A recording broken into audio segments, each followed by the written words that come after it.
Trackpad rusak, harus diganti langsung trackpadnya ya?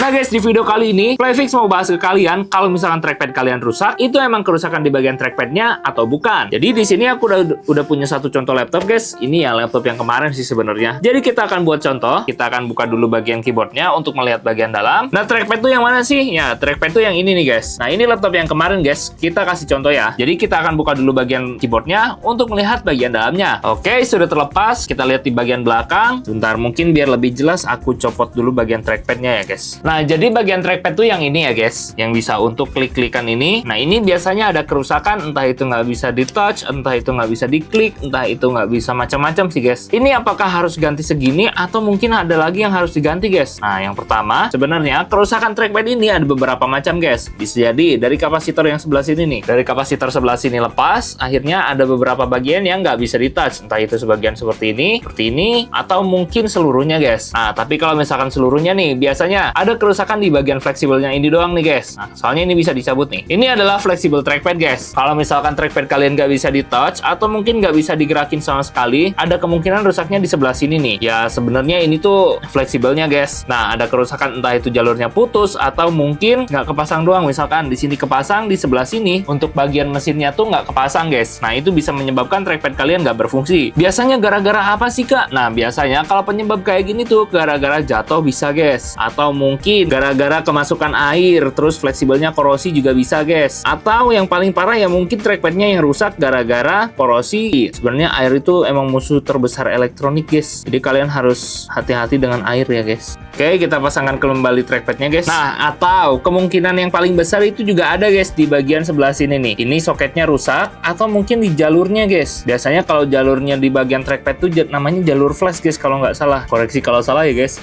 Jalur flash itu untuk mengumpulkan semua perintah yang nanti disalurkan ke bagian tertentu guys. Misalkan bagian trackpad, bagian keyboard, dan bagian yang lain guys. Jadi nanti perintahnya dari prosesor dikumpulkan, disebarkan ke sebelah sini. Ada yang namanya IC flash. Nah, IC flash ini untuk jembatan penghubung antara prosesor ke bagian keyboard, bagian baterai, bagian trackpad. Nah, kalau misalkan itu nggak bisa, ada kemungkinan terburuknya di bagian IC flash. Nah, mungkin itu dia guys penjelasan singkat mengenai kerusakan di bagian trackpad. Terima kasih yang sudah menonton. Jangan lupa untuk like, comment, share ke teman-teman kalian biar ngeliat nonton, dan jangan lupa untuk subscribe. Aku Willy, see you in the next video. Bye bye.